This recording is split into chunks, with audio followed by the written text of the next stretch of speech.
But no, you have to prepare for what you see and what you think you know. But in terms of an individual, I always tell my guys is that this guy's going to preach toughness the minute he walked into Virginia's program. And if those kids figure it out, they have talent and size, and it's not easy to get into Virginia. And he'll make that program a lot like Harbaugh made Stanford, along with Coach Shaw made Stanford.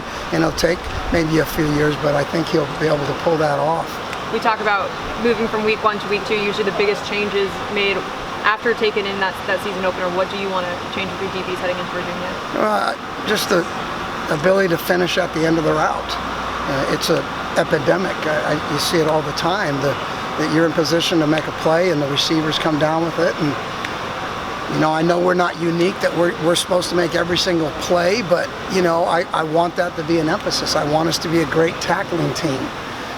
We don't tackle, you play bad defense. If you give up plays that are covered and yet you can't finish, you make bad defense. You give them extra points. I figured that we gave about 14 points away last week.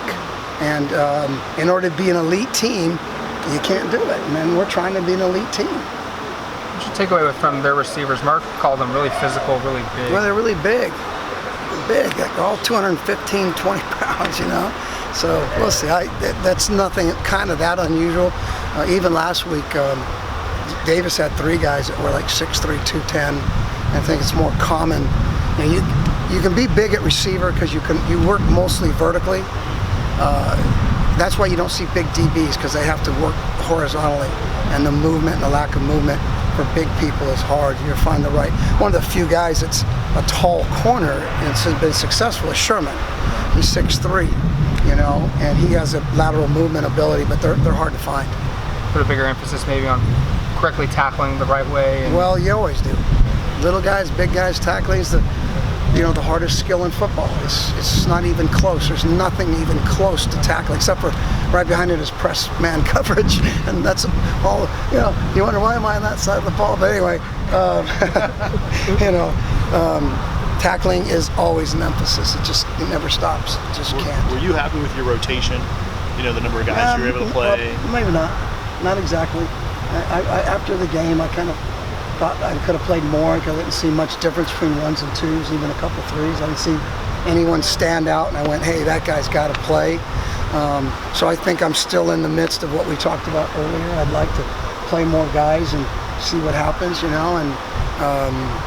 that's a little bit of a defensive coordinator's decision too. It's not always mine. I don't have just free reign to change however I want, because then he doesn't really know who's in the game and how he wants to call his defenses. So I think that, like I said, it's still a work in progress. Is that something that you adjust within the game, or are those decisions made in practice? The sensible thing, obviously, is to have all that stuff done. Preparation, even in substitution, is before the game.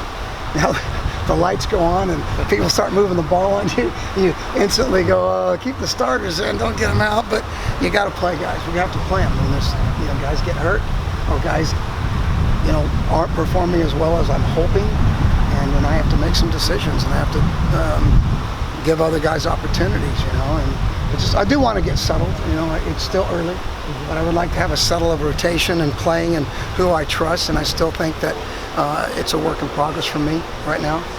What kind of improvements do you want to see out of Ugo, Amadi, and Marion Springs? Well, a lot, because the game never ends in terms of evolving.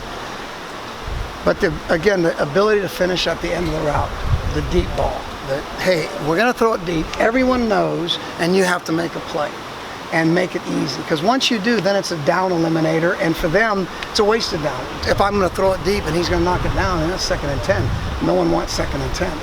But if the opportunity is there, it's a 50-50 shot, that'll keep happening.